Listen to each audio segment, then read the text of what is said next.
ایک دفعہ کا ذکر ہے، ایک گاؤں میں ایک شخص رہتا تھا۔ اس کا نام عبد الرحمن تھا۔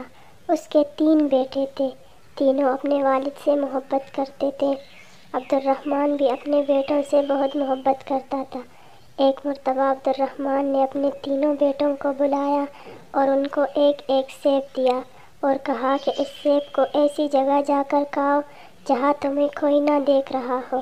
جو ایسا کرنے میں کامیاب ہو گیا میں اسے انعام دوں گا۔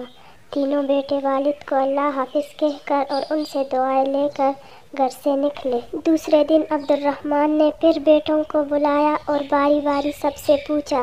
سب سے پہلے بڑے بیٹے عبداللہ سے پوچھا، کیا تم اس کو ایسی جگہ کھانے میں کامیاب ہو گئے جہاں تمہیں کوئی نہ دیکھ رہا ہو؟ عبداللہ نے جواب دیا، الحمدللہ ابا جان، میں نے وہ سیب ایک درخت کے پیچھے جا کر کھایا، وہاں مجھے کوئی نہیں دیکھ رہا تھا۔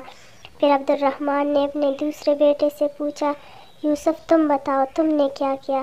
یوسف نے کہا، ابا جان میں نے وہ سیب کمرے میں بند ہو کر اندھیرا کر کے کھایا اور مجھے یقین ہے کہ وہاں مجھے کسی نے نہیں دیکھا۔ عبد الرحمن نے تیسرے بیٹے سے پوچھا، سلیم تم نے کیا کیا؟ سلیم نے کہا، ابا جان میں نے کتاب اسماء الحسنی میں پڑھا ہے، اللہ کا ایک نام ہے البصیر، ہر ایک کو ہر حال میں دیکھنے والا۔ میں نے بہت سوچا اور تلاش کیا لیکن مجھے کوئی ایسی جگہ نہ ملی جہاں میرا اللہ مجھے نہ دیکھ رہا ہو۔ اللہ ہر جگہ دیکھتے ہیں، اس لیے میں یہ سیب نہ کھا سکا۔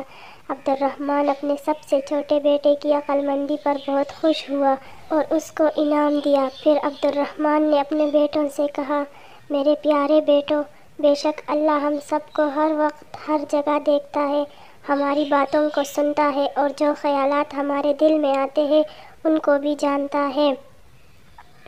وہ علیم بذات الصدور یعنی دلوں کے چھپے ہوئے رازوں کو بھی جانتا ہے۔